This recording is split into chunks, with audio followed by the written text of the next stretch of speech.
Bem-vindos ao Historizando. O nosso assunto de hoje é a redação do Enem. E eu trouxe uma convidada super especial para a gente discutir um pouquinho sobre as competências da redação do Enem. Algo essencial para a gente fazer uma boa redação e tirar aquele tão querido 1000. E aí, quem eu trouxe hoje? Olá, gente! Muito bom estar aqui no Historizando com a Tati. Já é a segunda vez que ela me convida. Meu nome é Gabriela, eu sou professora de português e de redação. E quem quiser acompanhar mais sobre o meu trabalho, mais dicas sobre a redação e para a gente conquistar o tão sonhado 1000, é só me seguir no Instagram que está aí na tela. Gabi Cunha Redação. Perfeito, gente. Então, já aproveitem e seguem tanto a Gabi quanto Historizando lá no Instagram também, para ter mais informações sobre redação, sobre Enem. A gente vai continuar conversando sobre isso o ano inteiro. E se já quer o novo assunto de redação aqui no Historizando, já pode comentar para falar: ó, eu quero que a Gabi fale disso ou daquilo, Isso, que a gente vai juntas aqui. Bom, Gabi. Então, ótimo. proposta do vídeo hoje é a gente discutir as 5 competências da redação. Quais são elas e o porquê que é importante a gente entender essas competências. A primeira, Ótimo. pelo que eu estou vendo aqui, é o domínio da norma culta, não é isso? Isso. Então, como a Tati disse, a gente precisa compreender as 5 competências de correção do Enem para a gente poder criar estratégias de escrita, para a gente saber o que deve usar ou o que não usar em relação à penalização do texto. Isso é a forma como o corretor vai enxergar e avaliar o seu texto, certo? Então, a primeira competência é o domínio da norma culta. A gente olha aqui nessa competência se você sabe utilizar bem a gramática. Então, é a questão da ortografia, a questão do uso de vírgula, pontuação, crase, concordância, tudo que está relacionado à gramática. Perfeito. E aí, Gabi, é o seguinte, eu acho que a gente precisa reforçar bastante que o jeito que a gente escreve é o jeito que a gente fala é outro. E aí, uma das coisas que o Enem vai avaliar no aluno ou na aluna que está escrevendo essa redação é justamente se essa pessoa sabe discernir, sabe diferenciar essa forma de escrever e essa forma de Isso. falar, né? Isso. Tem coisas que a gente fala na língua, por exemplo, coisa que eu acabei de falar, que não são bem vistas na redação. Então, aqui na competência 1, a gente olha e penaliza as redações que têm as marcas de oralidade. A gente colocou os principais erros dentro aí da norma culta, que os alunos mais cometem, e eu acho que vale a pena estudar essas regrinhas da gramática, que é o uso da vírgula, né? É essencial saber aí que não se usa vírgula entre sujeito e predicado, adjuntos adverbiais tem que colocar essa vírgula. Então, dei uma lida nas regras de vírgula e também de crase, que é um erro muito recorrente nas redações. E a concordância verbal também, que é aquela questão que o verbo tem que concordar com o sujeito, mesmo ele estando longe, mesmo o sujeito sendo grande, né? Então, ficar atento a esses principais erros que a gente selecionou. Exatamente. Afinal de contas, esses erros podem contar pontos muito importantes para a gente nessa nota final. Ainda mais Sim. que eu sei que tem muita gente, inclusive euzinha aqui, que acha que vírgula é um descanso, um respiro, mas não tem nada disso. A gente Não precisa mesmo. entender as regras, né? Exatamente. E o que que você acha que nessa norma, porque a gente sabe, bom, se vocês não sabem, cada competência vale 200 pontos, não é isso? Isso, cada competência 200 pontos. Aí a penalização nessa competência acontece da seguinte forma: se a gente percebe que o aluno tem um ótimo domínio da norma culta, ele ganha esses 200 pontos. Mas 3 desvios gramaticais diferentes já é motivo para a gente descontar 40 pontos nessa competência.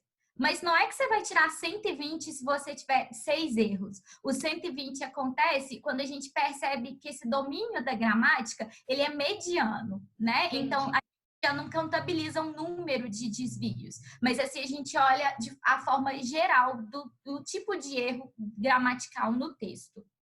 Se, por exemplo, a pessoa só errou vírgula, mas errou mais de uma vez a vírgula, assim, ela perde muito ponto?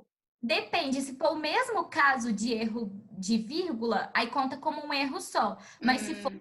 três erros diferentes, três casos diferentes do uso da vírgula, aí conta como erro diferente. Então, vamos ficar atentos para a gente não perder nenhum ponto em nenhuma competência, tirar aquele tão sonhado mil. Exatamente. E a competência um, ela tem uma correção muito objetiva, porque ela segue regras da gramática. Então, se tem uma competência que dá para a gente garantir esses 200 pontos, é a competência um. O que a gente pode usar é reler o texto uma, duas vezes, buscando esses desvios gramaticais, ficando atento a essas questões gramaticais e sempre escrevendo aquilo que a gente tem certeza. Por exemplo, se você, Tati, não sabe escrever a palavra excesso, você vai escrever, arriscar escrever a palavra excesso errado? Não Procura um vai. sinônimo, Um procura outra sinônimo. palavra e coloca lá. Exatamente. Então, a gente tem essas estratégias a partir da competência um. Ótimo. Bora para dois, então, compreensão e repertório. O que que a gente Isso. pode entender, o que que a gente precisa entender dessa compreensão e repertório? O que necessariamente significa isso na redação, Gabi? Ótimo. A competência 2, ela vai avaliar três coisas do aluno. A primeira é se o aluno sabe escrever o tipo textual cobrado, que é o dissertativo argumentativo, né? Então, a gente vai olhar se ele sabe estruturar o texto dentro desse tipo textual. O texto do Enem já está ficando cada vez mais cristalizado que tem que ter 4 parágrafos. Um parágrafo de introdução com a tese. A tese é uma característica principal do tipo dissertativo argumentativo. 2 parágrafos de desenvolvimento, que é a argumentação, e um de conclusão. Então, essa é a estrutura básica do tipo textual, certo? A outra coisa que a competência 2 avalia é se o aluno compreendeu a proposta de redação, o tema, né? Então, ele precisa escrever sobre o tema de forma completa. Um dos principais desvios nessa competência é quando o aluno aborda só um aspecto do tema e esquece de abordar o outro. Então, por exemplo, o tema do Enem do ano passado, que foi a democratização do acesso ao cinema, né? A gente não pode falar só da questão do cinema. A gente tem que falar da questão da democratização. Então, é aqui nessa competência que a gente avalia se o aluno compreendeu a proposta como um todo, certo? O terceiro item avaliado nessa competência é a questão do repertório sociocultural. O repertório são as outras áreas do conhecimento. É aí que você entra, Tati, que o aluno precisa usar história, geografia, direito, biologia, sociologia, filosofia, qualquer outra coisa que ele tenha aprendido de outra disciplina. Ele tem que pegar essas outras áreas e saber usar isso na redação para desenvolver o tema. Então, são Perfeito. basicamente esses 3 itens que a gente olha nessa competência. Ótimo. Então, a gente precisa lembrar, eu acho que com relação a isso, ao tema cobrado, que a gente precisa atender com completude, como a Gabi falou. Então, por exemplo, quando teve um também que foi desafios, não foi? Desafios de alguma coisa. Teve um que foi também a persistência da violência contra a mulher. E Então, não estava falar da violência, né? Tinha que tem que falar explicar da persistência. exatamente. Isso, então a gente precisa atender o comando como um todo. Vou falar só de cinema? Não, eu vou falar que as pessoas precisam ter acesso e a democratização. Democratização significa o quê? Que a Uhum. maioria das pessoas precisam ter acesso. Democracia é a vontade Isso. da maioria. Então a gente precisa seguir todo esse tema e não parte dele. Agora me conta uma Exatamente. coisa, Gabi. Quais são as penalizações mais fortes com relação a essa competência? Então, primeiro em relação ao tema, se você foge do tema, se é a fuga do tema, a sua redação toda é zerada, né? Não tem como salvar nada ali, né? Mas se por acaso você aborda só um aspecto do tema e deixa o outro de lado, aí acontece um tangenciamento ao tema. E aí, esse tangenciamento a gente avalia com 40 pontos, né? Então, de 200, você vai tirar só 40 pontos nessa competência. Então, precisa tomar muito cuidado, né? Porque Muito você cuidado. errou isso, acabou, já era essa Já acabou. redação, né? Você já perde Agora, muita coisa. Agora, em relação ao repertório sociocultural, se você cita alguma área do conhecimento, qualquer área do conhecimento, citou ela, você já garante 120, 160 nessa competência, certo? Se você cita essa outra área de forma muito produtiva e muito bem elaborada, aí sim você garante os 200 pontos. Se você não nenhum repertório, a sua nota nessa competência fica 120. Tá tudo escrito aí para vocês de forma bem detalhada. Ótimo. E aí, mais uma vez, eu acho que essa questão do repertório é uma das maiores preocupações dos alunos, né? Eu vejo muito aluno, muita aluna achando que tem que decorar a frase de alguém, tem que falar que fulano disse, ciclano disse, mas essas coisas, gente, não são obrigatórias. Você tem que falar de alguma área do conhecimento. Por exemplo, se você fala no Brasil, colônia, isso aconteceu, e aí você traz esse argumento histórico para o hoje, assim como hoje também tem isso, ou então fazer uma comparação, Isso. fazer algo de tipo de diferenciar um período histórico do outro. Você já está falando aí desse repertório, mas ao mesmo tempo você não precisou decorar nada, nome de ninguém, como escreve o nome de ninguém, nem nada disso.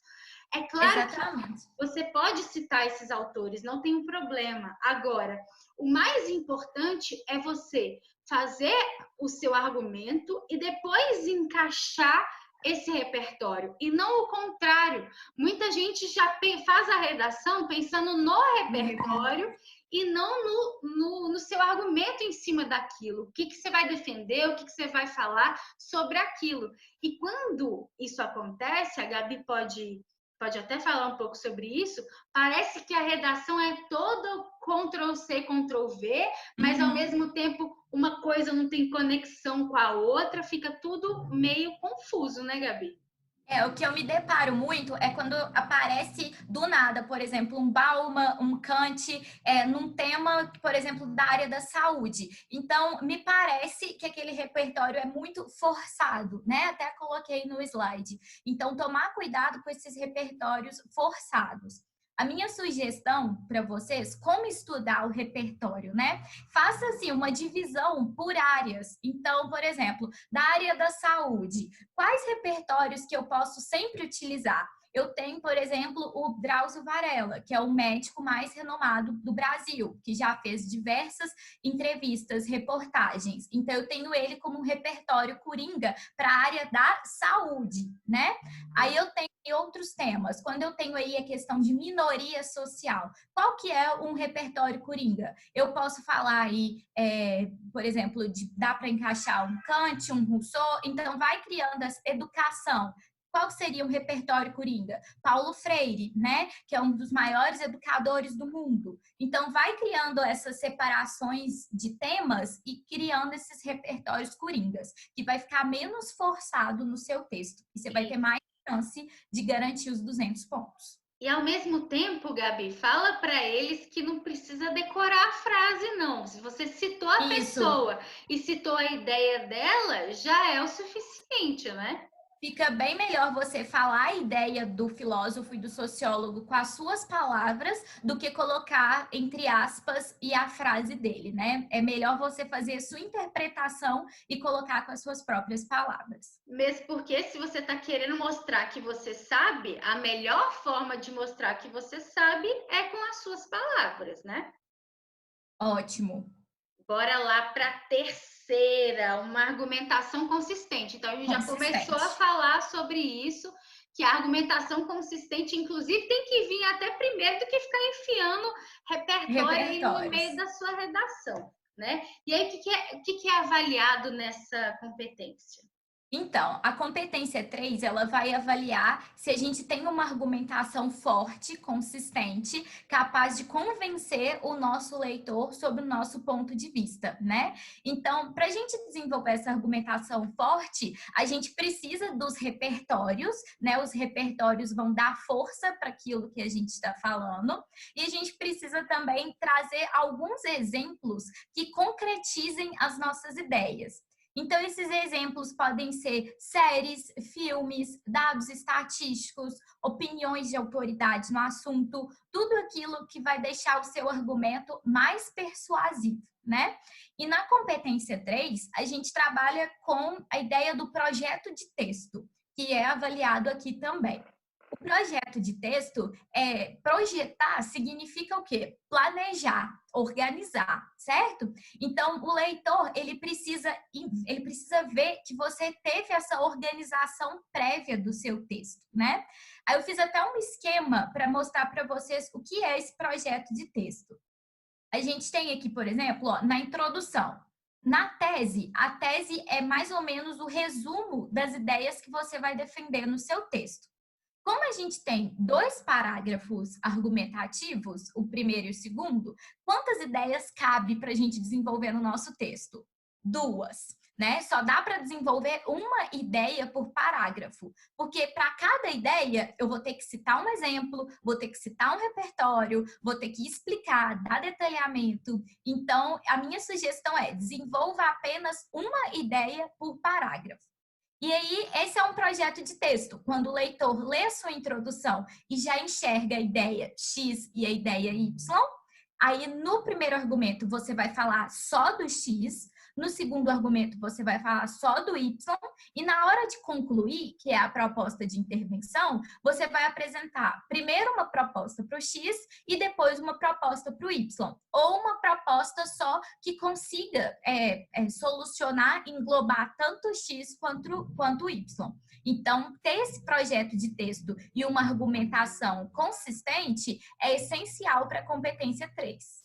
Ótimo. E quais são os principais erros que as pessoas cometem na competência 3? Aqui os principais erros são falhas no projeto de texto. Então, por exemplo, quando o aluno coloca na introdução X, Y e Z, mas ele aborda só o X e o Y. Ou ao contrário, ele coloca X e Y e aí no texto dele tem X, Y, Z, H. Né? Então, essas falhas no projeto de texto, Tati, se tem muitas falhas, a nota pode chegar a 120 na competência 3. A gente tem que ficar muito atento com essa organização aí. Perfeito. Por isso a importância do rascunho, né? Você já vai organizar desde o começo as suas ideias e até mesmo fazer o projeto. Fazer um esquema de redação é essencial para a gente organizar esse projeto de texto, né? E na competência 3 é a ideia também da coerência, que é o sentido. A gente tem sempre que escrever pensando que não, a gente escreve não só para a gente, né? Mas é para que todo mundo compreenda aquilo que a gente está escrevendo. Então, sempre pensar, será que está coerente? Será que faz sentido o que eu estou escrevendo? Então, a gente tem que ter um senso crítico sobre o que a gente escreve. Eu acho que a gente tem que tomar muito cuidado, inclusive, quando a gente escreve, porque às vezes as nossas ideias estão fervilhando lá na nossa cabeça, só que parte delas ficou aqui e parte está no papel. E aí, quando outra pessoa for ler, ela vai entender só um pedacinho, não vai entender o todo que estava aqui. Por isso a organização é essencial, para vocês não se perder no caminho, né?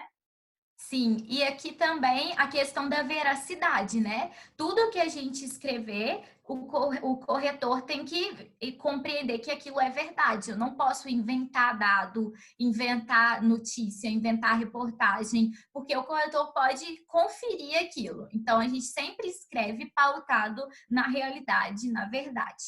Perfeito. Agora, a 4 mecanismos linguísticos. O que vai ser avaliada nessa competência 4, Gabi? Isso, a competência 4, então, vai avaliar esses mecanismos, os recursos que a gente tem na língua para ligar uma ideia na outra, uma frase na outra. Então, aqui entra os famosos conectivos, né? Então, aqui a gente avalia se o aluno usou bem um conectivo de um parágrafo para o outro, de uma frase para outra, se ele sabe como fazer retomada e se ele sabe fazer isso de diferentes formas. Porque aqui um dos principais erros, Tati, é a repetição dos conectivos, né? Tem aluno que escreve o conectivo e várias vezes no texto, ou repete o conectivo mas várias vezes no texto. Então, aqui não pode ocorrer essa repetição de conectivo. De palavra, né? Aí entra a É. ideia do sinônimo de novo. A gente tem que ir usando sinônimos de palavras para evitar essa repetição. Ótimo. E aí tem que lembrar que as pessoas acham que no Enem não cai gramática, que não precisa entender de gramática para fazer o Enem. Só que a redação, para quem não sabe, é a única prova que você pode tirar 1000 no Enem, a única, nenhuma outra, por causa da TRI você consegue tirar 1000. E se você não entende da gramática, se você não tem um vocabulário extenso, Não dá para tirar o 1000. dá para você tirar 1000 na redação. Tem Isso. já das 5 competências, a gente já viu 2 que é basicamente questões Gramática. gramaticais, né? Então são o quê? Exatamente. 400 pontos que estão em jogo, basicamente, né? Essa também é uma competência bem objetiva. Então, dá para tirar os 200 nela tranquilamente, Dá né? para garantir fazendo aí essa ampliando o seu repertório, não só repertório sociocultural, mas o vocabulário também. Vocabulário, isso. Um erro muito comum nessa competência, que eu percebo entre os meus alunos, Tati, é fazer um parágrafo frasal. E o parágrafo frasal, que é aquele parágrafo de uma única frase, não é bem visto aqui, né? A gente tem que tentar dividir o nosso parágrafo entre 3 ou 4 frases, né? Porque quanto mais longa a nossa frase fica, mais difícil é a interpretação e a compreensão dela. Então, evitem esse parágrafo frasal. Sempre dividam o parágrafo de vocês. Mesmo porque se o ideal são 4 parágrafos, não tem como você fazer um parágrafo frasal, né? Você Exatamente. precisa prestar atenção nisso e precisa sempre exemplificar, sempre mostrar o que você sabe para o Isso. corretor, né? Ótimo. E aí, por último, mas não menos importante, né? Inclusive, é uma importância Super importante. muito grande que as pessoas morrem de medo, é a tal da chamada proposta de intervenção. Proposta de intervenção. E ela é essencial, porque se seu texto não leva como conclusão a proposta lá incluída, pode saber que você vai perder ponto, né, Gabi?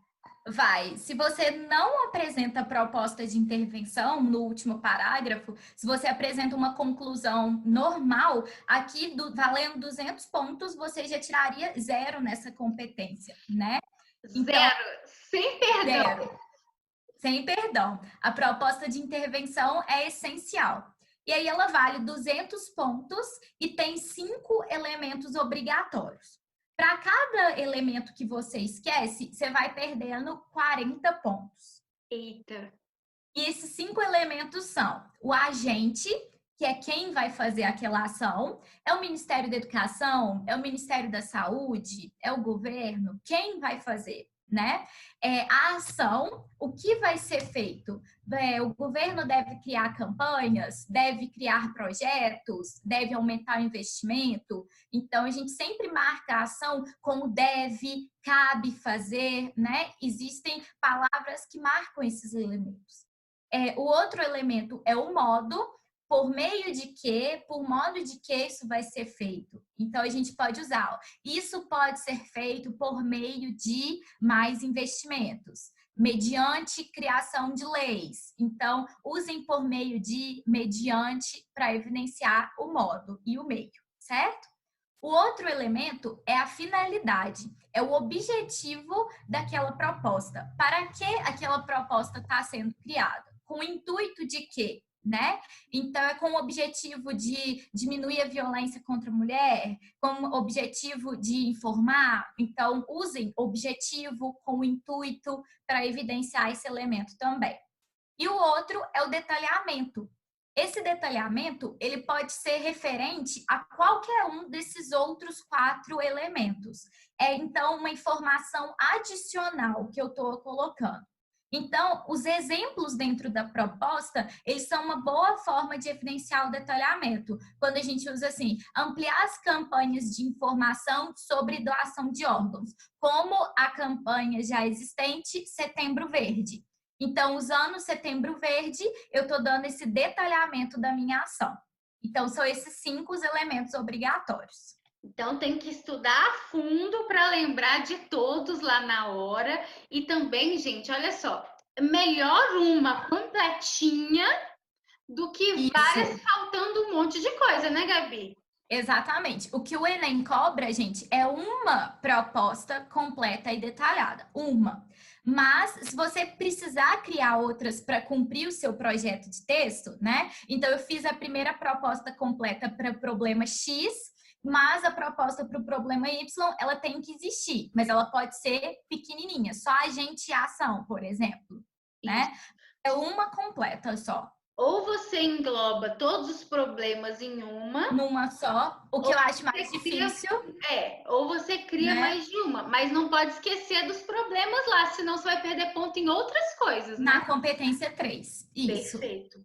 Isso. Então, tem que tomar cuidado e eu acho que a gente tem que aí, ó, estudar detalhadamente e ficar atento a todos esses, né? Agente, ação, detalhamento. É, minha sugestão é que quando vocês fizerem o rascunho, marquem em cima no rascunho pequenininho AG, para significar agente, AC cedilha, ação, porque aí vocês vão marcar isso no rascunho para ter certeza de que não estão esquecendo de nenhum elemento. Ótimo. Gente, dito isso, Gabi, o que você acha aí que a gente pode dar de dica para as pessoas que estão aí já nessa quarentena, estudando em casa já tem um tempo? Como é que a gente pode treinar melhor essa redação para cumprir aí essas 5 competências, ganhar 200 em todas elas e tirar aquele 1.000? É isso, então, gente. Redação é uma matéria de estudo como qualquer outra disciplina, né? Não adianta nada só escrever, mas não sentar para avaliar os erros das redações passadas, para estudar um repertório, estudar uma gramática, como a Tati disse. Então, aproveitem essa quarentena para estudar o repertório sociocultural, façam aí as divisões por áreas, saúde, educação, política, que eu acho meio ambiente, que isso pode ajudar bastante. Estudem as regras gramaticais de vírgula, crase, né? Isso aí é essencial. E minha dica para a hora do Enem mesmo, quando vocês pegarem o tema, prestar bastante atenção no comando, na proposta de redação, porque todas as palavras ali são importantes para determinar o caminho do nosso texto, né? E antes de passar a redação a limpo, fazer uma revisão, primeiro da gramática, depois da questão da coerência, depois da repetição de palavras e de conectivo e depois dos 5 elementos da proposta, né? E praticar muito. Façam uma redação por semana, no mínimo. Tem que praticar sempre para a gente poder chegar aí cada vez mais próximo aí do 1.000. Certo? Ótimo. Lembrando que redação, por ser a única matéria que você consegue tirar total, é bom ter essa dedicação para a gente garantir o nosso 1.000zinho, os nossos pontos e poder aí respirar um pouco mais aliviada, né? A nota da redação sempre ajuda nas outras, né? Joga a nota, a média lá para cima. Então, Sim, vale a pena. perfeito. Gente, eu então gostaria de agradecer a presença de Gabi Cunha, nossa Foi um querida prazer. professora de redação. Lembrem-se de segui-la nas redes sociais, vou deixar também os links aqui embaixo na descrição. Para quem quiser esse material que eu e a Gabi montamos, eu vou deixar no grupo do Telegram disponível para vocês baixarem. Então, também vai estar aqui embaixo o link do grupo do Telegram para vocês baixarem. E é isso. Tem algum outro recado, Gabi? Acho que é isso mesmo. Façam redação, pratiquem, vai dar tudo certo. Ótimo. Lembrando que se quiserem ver mais a Gabi aqui no Historizando, também comenta aí sugestão de temas Isso, para ela voltar. Não é isso? isso mesmo. Me chama mais vezes, Tati. Amei estar aqui. Sim, chamo sim. Muito obrigada pela atenção de vocês. Um beijo. Beijo. Bons Até a estudos. próxima. Bons estudos.